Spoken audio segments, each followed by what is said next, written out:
everyone. Art Gramahe here, Father Art. And this podcast is called Art and Soul.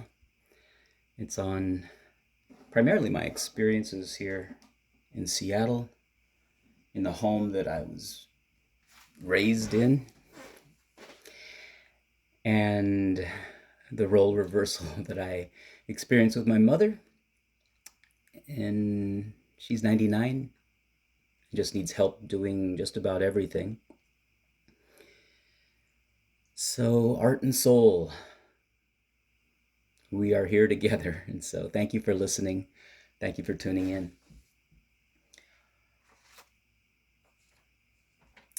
I, since day one, I've been helping my mother get to the bathroom. She is high risk fall. She uses her walker and she's okay, but she really needs to be spotted. And especially these past few weeks, it seems like she's been more wobbly. And also, the last couple weeks, she's been more incontinent. So, yesterday was a really challenging day, and for me, emotional. I've mentioned before that I am not wired to be a caregiver. In fact, when I think of myself and that word caregiver, I think more of my niece Valerie, and the caregiver that comes and helps. Just there's a certain heart and a certain patience that caregivers have. Those are unique gifts in the world. And I do not have those. I struggle with my lack of gifts in this area. So, in some ways, I'm not a caregiver. I just help where I can. And yesterday was really a prime example of that. In a lot of ways, I think it comes down to expectations. What I think should be happening and expect should be happening often doesn't happen. And that is probably the source of my frustration in various ways gets played out. So yesterday morning, it was all in the morning, my mother needed to have her diaper changed. And I was already up and about and with my morning routine. So that was easy. Again, she slept through the night, so I knew that she needed to be changed. That worked out fine the first time. The second time was after she ate her breakfast. She needed to use the bathroom, and I don't know what it is, but lately she's been more incontinent, and as we're walking to the bathroom, the toilet, I can tell she's already not made it. She was going, and uh, it was not too bad.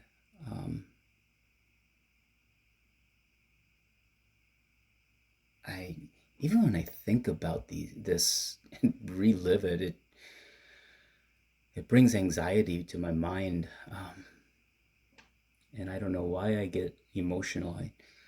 I have an aversion to human feces, I guess, that's not my own. Um, Anyways, it wasn't too bad a cleanup. changed her again. All right. Go back, sit her down, and I think to myself, okay, good, okay, not too bad. I was only cussing in my mind.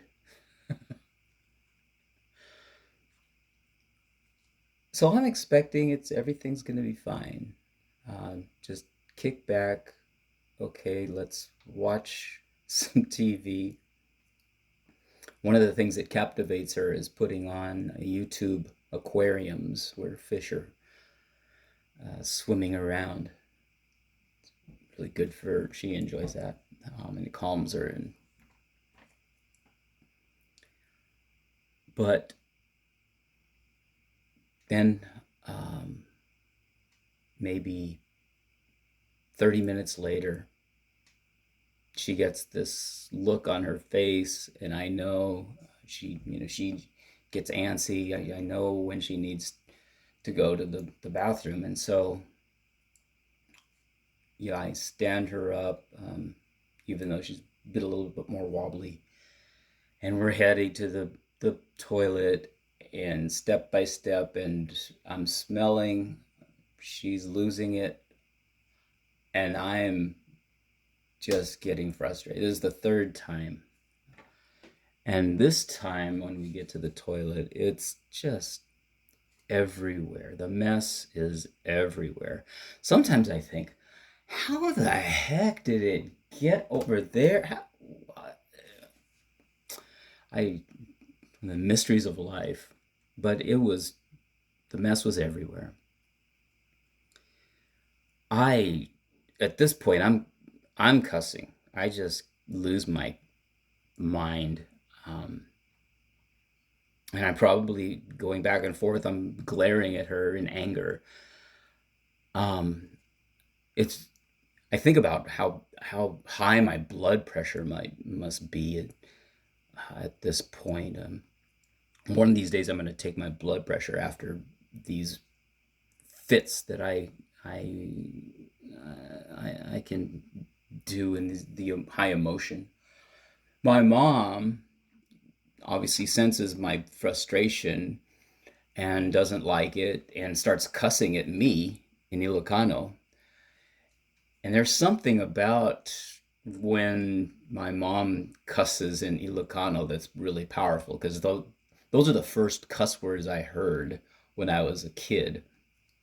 And I don't use those Ilocano cuss words, but when I hear them, they shoot to the heart. And so she's cussing at me, then I'm cussing. And I'm just I,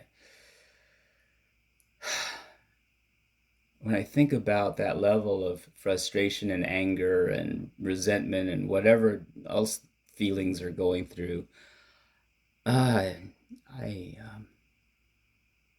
I'm ashamed of myself.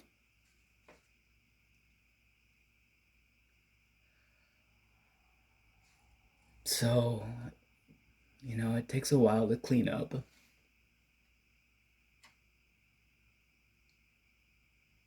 get her back to the living room.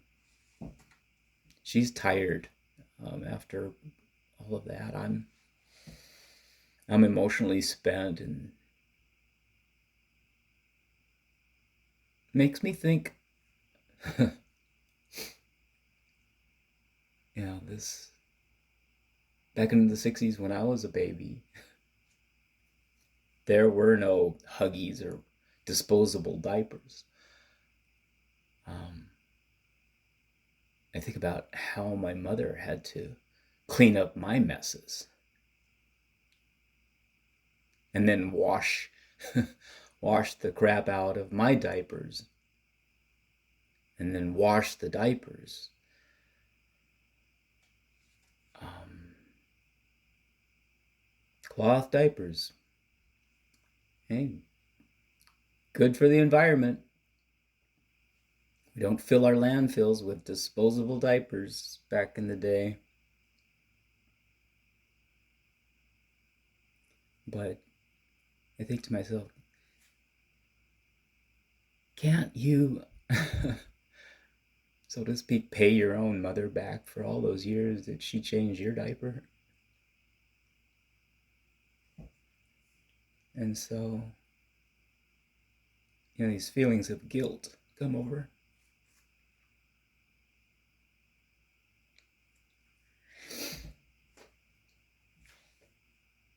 And I realize how weak I am through it all.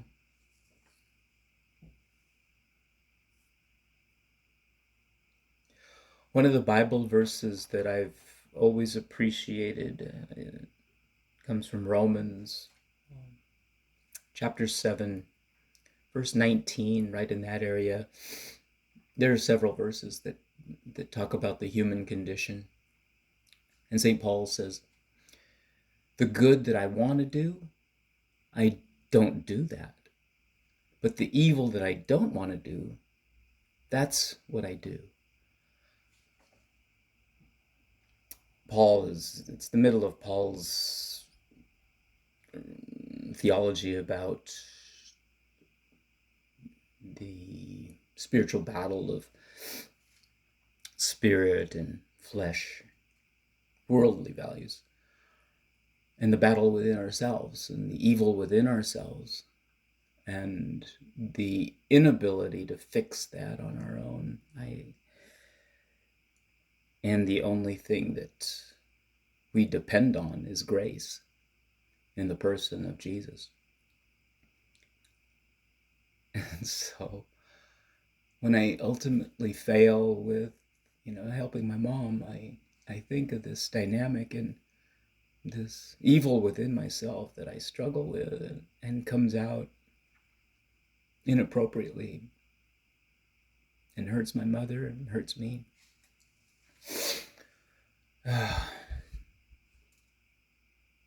Also, I think about Jesus at the Last Supper and washing the feet of the disciples. I have a statue of Jesus washing. Jesus is on his knees, and Peter, I presume, is in a chair and washing Jesus's feet. I'm sorry, Jesus washing Peter's feet. And sometimes in my better moments, when I'm helping my mother, when she's at the toilet, I can't help but think of the parallel.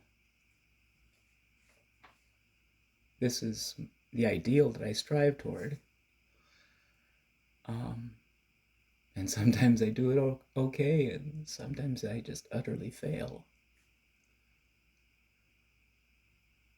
So, grace is what I need. And I think to myself, after 4 years of being here, you would think I would have it down better. But I don't, and it's really a personal struggle. It's not my mom, it's me.